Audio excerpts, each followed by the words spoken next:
आज जबकि सारी दुनिया कोविड-19 की जद में है, स्कूल, कॉलेजेस, यूनिवर्सिटी सब मोस्टली बंद हैं या ऑनलाइन क्लासेस ले रहे हैं। ऐसे में मुझे ख्याल आया कि आज चूँकि 21 अप्रैल है और तजदीद अहद का दिन है।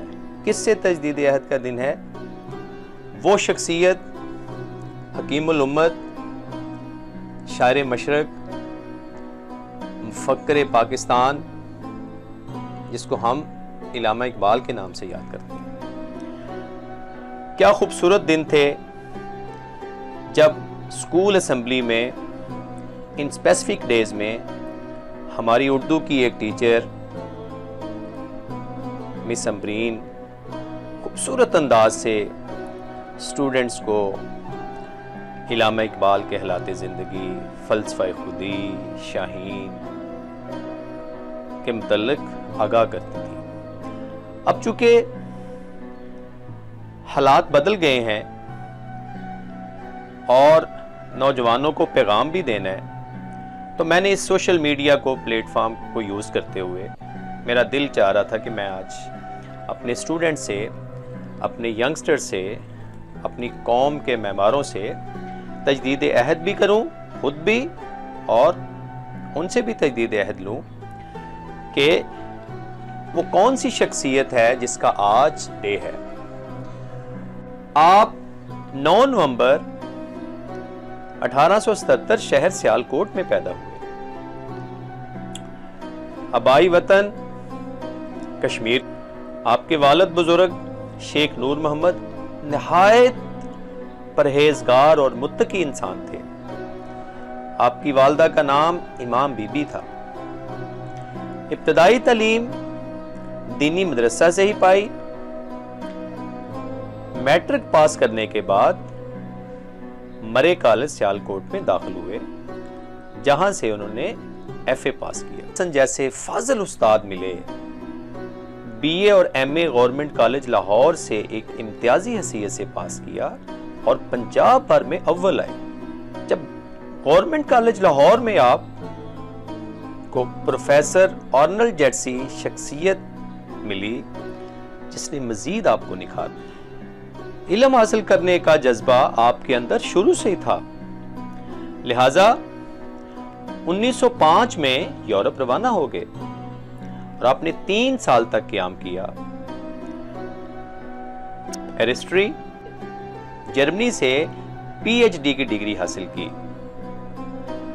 1908 को वतन वापस आ गए और लाहौर में क़याम किया। आपने कुछ अरसा वकालत की, लेकिन उसे मुकम्मल तौर पर कंटिन्यू ना रख सके। दरअसल आपको शायरी से लगाव था और आपकी शायरी एक अजीम कुव्वत थी। यूरोप से वापसी पर गवर्नमेंट कॉलेज लाहौर में मुलाजिम हो गए और बहुत जल्द वो मुलाजमत छोड़ दी और वकालत शुरू कर ली, और फिर यह सिलसिला 1934 तक जारी रहा। 1930 में Allama Iqbal All India Muslim League के सदर मुंतखब हुए और 1930 से 1932 तक गोल मेज कॉन्फ्रेंस लंदन गए। इलाहाबाद में आपने जो खुतबा दिया उसको खुतबा इलाहाबाद के नाम से मशहूर, जिसमें मुसलमानों के लिए आज़ादाना मुमलकत का नजरिया पेश किया। गोया पाकिस्तान का क़याम का पहला मुतालबा था और आपको मुफक्किर पाकिस्तान भी कहा जाता है, और आप अपनी शायरी के जरिए मुसलमानों के ज़हनी तौर पर क़याम पाकिस्तान के लिए तैयार कर चुके थे। 1922 में बरतानिया ने इकबाल को सर का खिताब दिया और मुसलमान कौम ने तर्जमानी हकीकत और फिर बाद में शायर मशरक के खिताब से भी नवाजा गया, और बाद में मुसलमानों ने आपको शायर मशरक के नाम से याद किया। इल्लामा इकबाल आम किस्म के शायर नहीं थे। जो शख्स इकबाल के साथ रहता था वो अक्सर कहा करता था, उससे जब इंटरव्यू लिया उसने कहा कि सुबह नमाज के बाद अक्सर वो मुझसे कुरान मंगवाया करते थे। वो विजदान की हालत में शेर बोलते भी थे और लिखते भी थे। लिहाजा इस तरीके से अपनी शायरी को अजीम मकसद के लिए इस्तेमाल किया और मुसलमानों के अंदर एक नई लहर पैदा। इनके नजदीक एक अजीम शायर कौम की रोशन आंख होता है। मेरे अशआर ए इकबाल क्यों प्यारे ना हो मुझको, मेरे टूटे हुए दिल के ये दर्द अंगेज नाले हैं। आपने बहुत सारी तसानीफ लिखी, जिसमें मशहूर तसानीफ में बांगे दरा, बाले जबरील, कलीमे ज़रबे कलीम, प्यामे मशरक, जवेद नामा and so on, number of बहुत सारी बुक्स लिखी।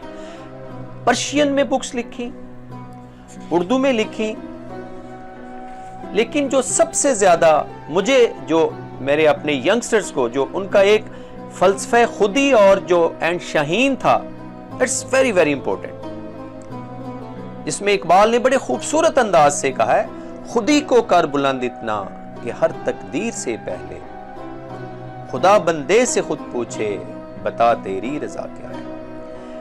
इकबाल एक जगह पे बड़े खूबसूरत अंदाज में कहते हैं, ढूंढे से भी मिलता नहीं कुरान का मोमन, इकबाल तेरे देश का क्या हाल सुनाऊं।